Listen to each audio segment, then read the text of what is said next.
Opisyal neng makabuklat ing pekabayong dealership ning Subaru king Ciudad Angeles. Ay ning report ng Patricia Mamangon. Pormal neng binuklat king publiko ing Subaru Angeles, Pampanga, king Barangay Santo Domingo, Angeles City. Ngening June 19, kayagnaning gewang blessing at ribbon cutting ceremony. That Subaru Pampanga is finally open here in Santo Domingo, Angeles.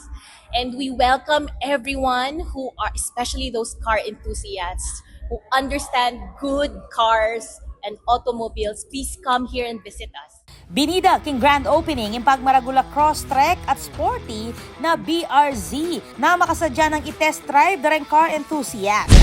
We have the Subaru WRX with the free STI kits. So come and check us. We just want to invite everyone to come and visit the showroom, and our sales executives will be surely to entertain. Ato pa niya yung bayong branch, king harapaning Sacred Heart Hospital. Ako po, Patricia Mamangon para kay News 4 Pampanga. Balitang tutuking balen, susuyo.